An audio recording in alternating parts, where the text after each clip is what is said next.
मैं पल दो पल का शायर हूँ। पल दो पल मेरी कहानी है। पल दो पल मेरी हस्ती है। पल दो पल मेरी जवानी है। And just like that, Mahendra Singh Dhoni has retired from international cricket. जी हाँ, an Instagram post 1929 hours 15th of August 2020. From here onwards, Mahendra Singh Dhoni is a retired cricketer.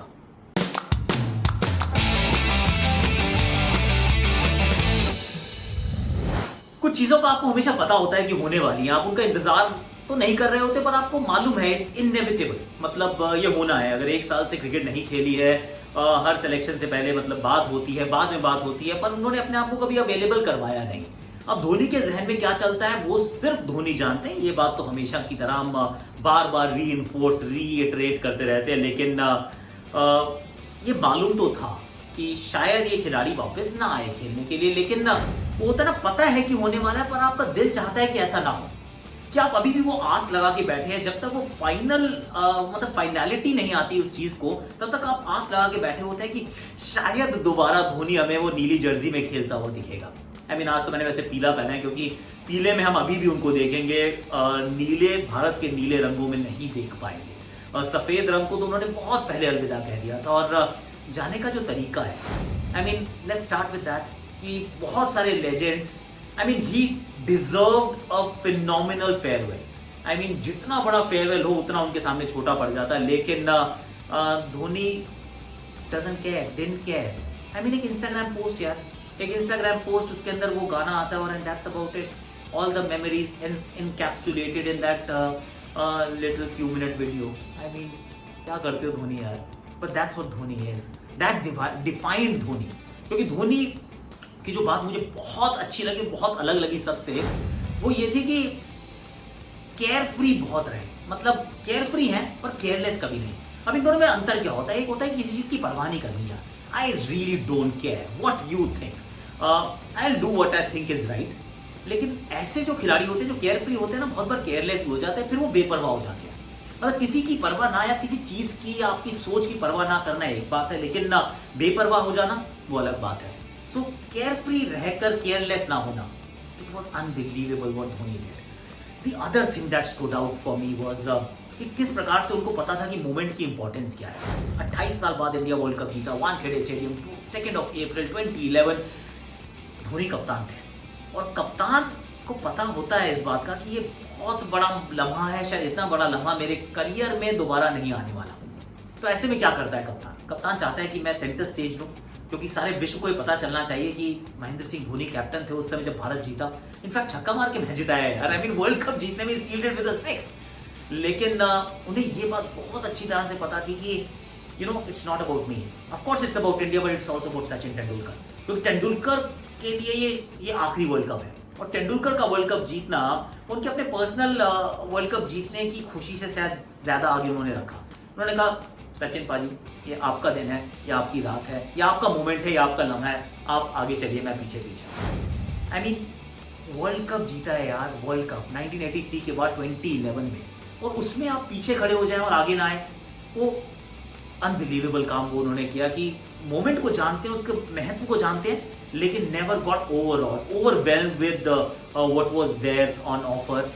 एक और चीज जो उन्होंने सिखाई, और ये तो खैर भारतीय क्रिकेट का डीएनए बदल गया है। उन्होंने क्या किया कि जो जितने युवा खिलाड़ी है ना, जो मतलब आप ट्रॉफी जीते, तो जो पहला टोर है जिसका, उसको आगे कर दिया कि बेटा तू ट्रॉफी पकड़। मैं तो पकड़ता रहूंगा, मैंने बहुत मैन ऑफ द मैच जीते, मैंने बहुत ट्रॉफियां उठाई और भी उठाऊंगा, लेकिन शायद आपकी जिंदगी में ये लम्हा ना आए दोबारा। और अगर आ भी जाए या ना आए, लेकिन ना ये लम्हा, जब आप पहले इंसान होंगे, जब ट्रॉफी उठाएंगे ना, तो फिर आपको लगेगा that I belong to this place. वो उनको जो समझ थी वो किसी और के पास नहीं थी। दीपक चाहर से एक दिन मैं बात कर रहा था, और दैट्स अनदर थिंग कि दीपक चाहर से मैं अभी एक बात कर रहा था कि धोनी ने कभी आपको डेथ में बॉलिंग क्यों नहीं करे? कह रहे, मैंने जाके पूछा यार, एक बार मैंने हिम्मत जुटाई, मैं उनके पास गया, मैंने कहा भाई आप मुझे डेथ में क्यों नहीं कराते हो बॉलिंग यार? तो उन्होंने सिर्फ 3 शब्द कहे, आई ग्रूम प्लेयर्स। मैं प्लेयर्स को तराशता हूँ। तलाशने का काम शायद दूसरे करते होंगे, लेकिन मैं तराशता हूँ। और इसके बाद कोई जवाब मतलब चाहिए नहीं था Deepak Chahar, that's it, it's over. And that's what he is done with a lot of players, जिनको भी उन्होंने अपने he is taken under his wings, जो अपने छत्र छाया में जिनको रखा उनको बहुत बड़ा प्लेयर बनाया। बतौर कप्तान सबसे मुश्किल काम था मेरे विचार में उनके पास। सौरव गांगुली के पास क्या था कि एक क्लीन स्लेट थी, युवा खिलाड़ियों को चुनना था, एक बिल्कुल एक नई इमेज को बनाना था, और उसके लिए Saurav was a perfect man. तो बहुत अच्छा उन्होंने टैलेंट पिक किया और आगे की तरफ ले गए। लेकिन जब धोनी को वो जो कहते हैं बेटन पकड़ाया, तो बेटन जो था उस समय सीनियर प्लेयर्स थे यार। तो सीनियर प्लेयर्स जब एक ड्रेसिंग रूम में हो जो जाने की तरफ हैं, जो मतलब they are just standing close to that exit door, और नए खिलाड़ियों को आपको मौका देना है क्योंकि वो चले जाएंगे, जो सीनियर्स हैं उन्हें जाना है और नए खिलाड़ियों ने आना है, तो वो जो बैलेंस, जो फाइन बैलेंस बनाना होता है वो कैसे बनेगा यार। उसके लिए एक अलग टेम्परामेंट चाहिए था कि you manage the egos, you respect the elders and at the same time encourage the youngsters. Unbelievable उन्होंने ये काम किया। So that was again absolutely different. Nelson Mandela साहब ने बड़ी अच्छी लीडरशिप के बारे में बातें कही थी कि there different ways of leadership, leading from the front, leading by example, leading by committee and leading from behind. I mean बाकी सारी चीजें समझ में आती है कि आपने एग्जांपल के साथ लीड किया, आपने आगे से लीड किया, कमिटी के साथ सबको इकट्ठे रख के डिसीजन मेकिंग की। धोनी ने कहा लीड फ्रॉम बिहाइंड यार, he actually led from behind, कि आप सबको आगे जाने दिया, आई विल एम्पावर यू। आप बच्चे हो, आप अच्छा खेलते हो, आप ऊपर खेलिए, 1 2 3 4 जहां सबसे ज्यादा रन बनाते हैं आप बनाइए, जब आपसे नहीं हो पाएगा आप फंस जाओगे, मैं संभाल लूंगा। सबसे मुश्किल काम उन्होंने खुद किया और युवाओं को आगे कर दिया कि आप खेलिए, मैं हूं ना, मैं संभाल लूंगा, तो don't worry about it. That stood out, जो अपनी अलग कन्विक्शन के साथ एक नया विकेट कीपिंग का मैनुअल बनाया कि हाथ पीछे नहीं ले जाने, सिर्फ आगे ले जाने, जो फिनिशिंग का मैनुअल बनाया। मतलब आज आप किसी भी बच्चा जो उनके साथ खेला, आप उनसे पूछ सकते हैं, वो यही कहेगा भाई ने मुझे बताया कि समय बहुत है यार। तुम्हें लगता है कि समय कम है, लेकिन समय बहुत सारा होता है, तो डोंट रश। चाहे 25 गेंदें हो, 35 गेंदें हो, बहुत होती हैं, जस्ट गिव योरसेल्फ टाइम।